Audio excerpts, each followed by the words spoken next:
అనేది మనల్ని మనమే సన్మానం చేసుకోవడం అంత గొప్ప కార్యక్రమం.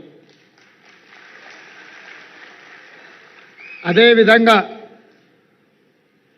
మీ అందరి అభిమాన నాయకుడు, గొప్ప నటుడు,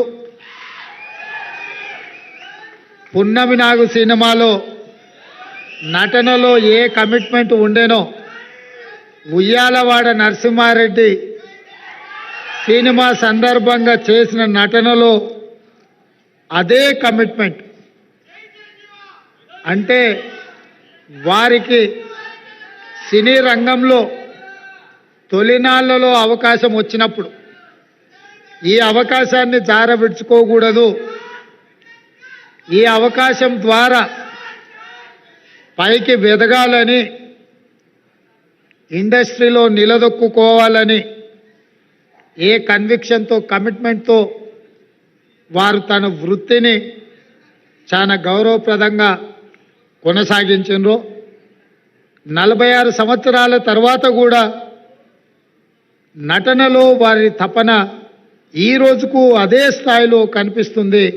వారే మిత్రుడు చిరంజీవి గారు.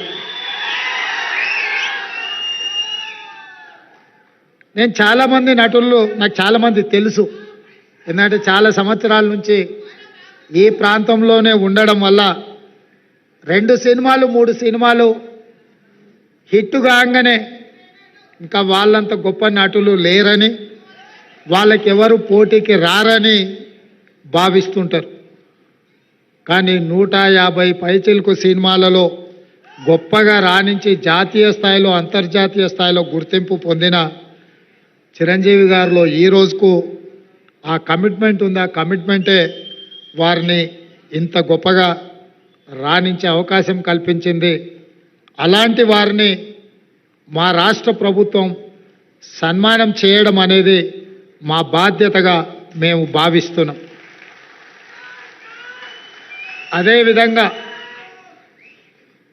గ్రామీణ ప్రాంతాలలో మారుమూల పల్లెల్లో పెరిగి స్థానిక కళలు వృత్తిగా మార్చుకొని వాటినే ప్రదర్శిస్తూ అందులోనే తమ జీవితాన్ని గడిపిన పద్మశ్రీ అవార్డు గ్రహీతలు వేలు ఆనందచారి గారు, శ్రీ దాసరి కొండప్ప గారు, శ్రీమతి ఉమామహేశ్వరి గారు, గడ్డం సమ్మయ్య గారు, బంజారా కెతావత్ సోమ్లాల్ గారు, శ్రీ కూరెళ్ళ విఠలాచార్య గారు, వీరందరికీ కూడా కేంద్ర ప్రభుత్వం పెద్దలు వెంకయ్య నాయుడు గారు చెప్పినట్టు మట్టిలో మాణిక్యాలను గుర్తించి వెలికితీసి సానబట్టి వాళ్ళు రాణిస్తే ఈరోజు కేంద్ర ప్రభుత్వం వాళ్ళని గుర్తించి పద్మశ్రీ అవార్డులు ఇచ్చింది.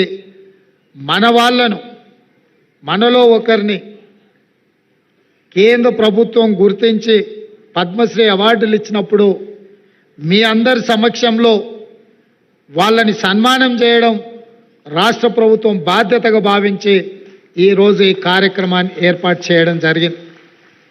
మిత్రులారా, ఈ కార్యక్రమం రాజకీయాలకు అతీతమైన కార్యక్రమం.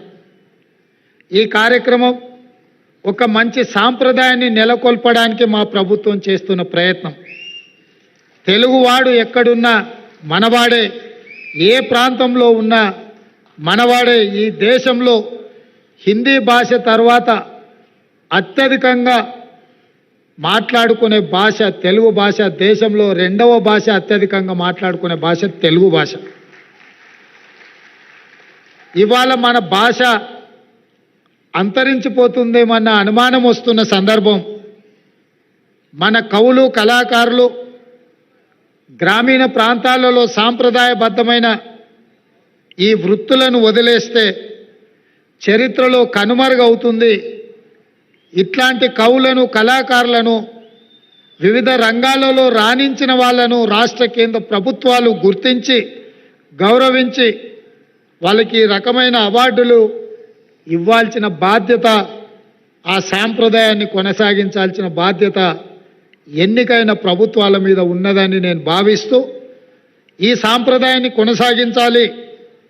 అందుకే ఎక్కువ సమయం తీసుకొని వారిని సన్మానం చేసినా దానికి అర్థం ఉండదని ప్రకటించిన ఎంబడే పెద్దలు వెంకయ్య నాయుడు గారిని చిరంజీవి గారితో మాట్లాడి ఈ కార్యక్రమాన్ని ఏర్పాటు చేసినాం. వెంకయ్య నాయుడు గారికి ఇతర కార్యక్రమాలు ఉండడం వల్ల ఉదయం 11 గంటలకే ఈ కార్యక్రమాన్ని చేపట్టాలి అని ఆలోచన చేసి మా అధికారులు చీఫ్ సెక్రటరీ గారితో శాంతకుమారి గారితో ఇతర అధికారులతో మాట్లాడితే సార్ ఉదయం అంటే అభిమానులు రారేమో, అదే మీరు శిల్పకళా వేదిక అంటున్నారు, అది నిండదేమో, కొద్దిమంది వస్తారేమో, ఎలా సార్ ఈ కార్యక్రమం అని నన్ను అడిగాను. నేను వారికి ఒక మాట చెప్పిన, వెంకయ్య గారి పేరు చిరంజీవి గారి పేరు మనం సన్మాన కార్యక్రమంలో పెడితే శిల్పకళా వేదిక నిండడానికి మనం ఎలాంటి శ్రమ పడాల్సిన పని లేదు.